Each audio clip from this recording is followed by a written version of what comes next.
raison pour laquelle vous pensez qu'appeler son enfant du prénom de son grand-père, qu'il soit italien, portugais ou algérien, finalement, c'est ne pas aimer la France. Moi, je ne comprends pas. Vous dites, je protège les enfants parce qu'ils seront discriminés s'ils ont un... Oui, oui, absolument. Ah oui. Vous êtes sûr de ça? Ah oui. Mais qui discrimine? Les associations. Qui discrimine? Les patrons. Qui est le coupable? Qui est le coupable? Non, alors je peux l'enfant qui porte le prénom ou celui qui discrimine? Est-ce que je peux vous répondre? Depuis 150 ans qu'on a une immigration. Elle est italienne, vous l'avez dit vous-même. Qu'est-ce qu'ont fait les Italiens? Ils ont donné des prénoms français à leurs enfants.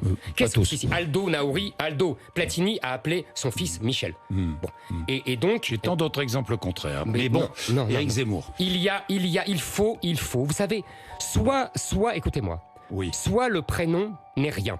Mais souvent, parce que c'est le prénom de leurs ancêtres, ça leur rappelle leur terre natale. Jean-Jacques Bourdin, est-ce que... Attendez, Bonjour à tous.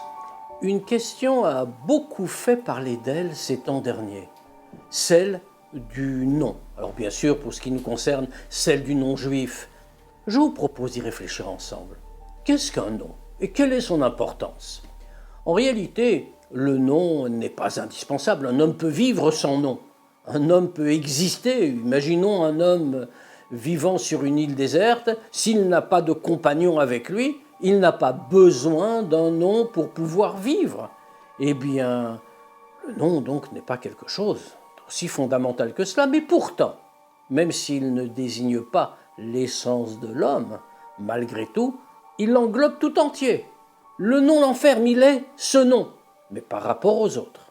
Si notre homme sur une île déserte a un compagnon, il aura effectivement besoin qu'on l'appelle d'une manière ou d'une autre. Le nom est donc important. Nos sages n'ont pas hésité à le dire. Lorsqu'un homme s'évanouit, dit le Talmud, eh bien, cela se traduit spirituellement, en dehors des problèmes médicaux qu'il faut traiter, bien sûr. Cela traduit que les forces qui l'animent habituellement, son âme, l'a quitté un instant, quelle qu'en soit la raison.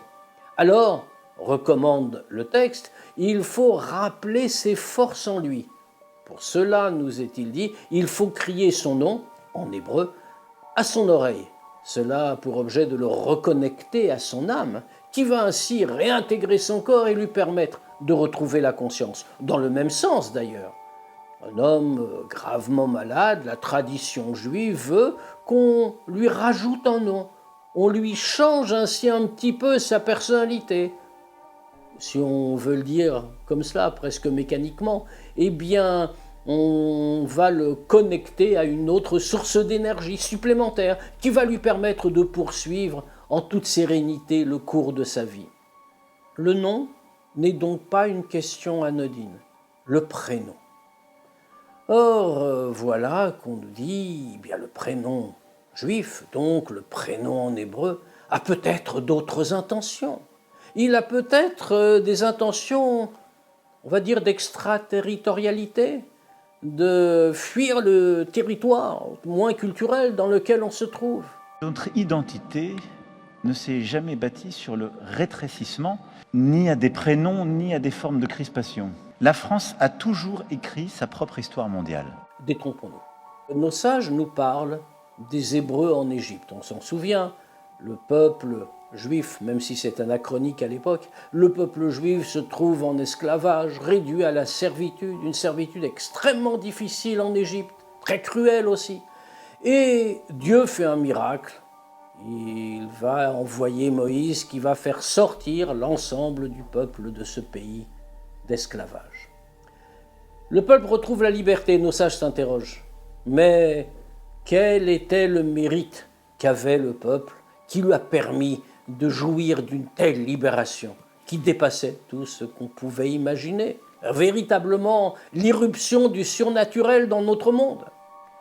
Et nos sages de répondre, entre autres choses, Lo shimnu et shemam. Les Juifs n'ont pas changé de nom pendant toute leur résidence en Égypte. Oh, bien sûr, c'était l'esclavage. Et bien sûr aussi, l'Égypte de l'époque est la grande civilisation, très puissante, très belle, très impressionnante. Et les Juifs y restent des dizaines d'années, des siècles. Mais pourtant, ils ne changent pas de nom. Comment cela s'appelle-t-il et pourquoi cet entêtement? Bien parce que ne pas changer de nom est finalement une affaire de fidélité. Être fidèle à soi-même, être fidèle à l'histoire dont on est porteur, être fidèle parce que sans cette fidélité, nous ne pouvons pas nous prévaloir, espérer un quelconque avenir sans souvenir du passé. Comment peut-on envisager le lendemain? Alors bien sûr, le risque existe et il faut l'identifier. Est-ce que cette fidélité n'exclut pas tous ceux qui ne la partagent pas?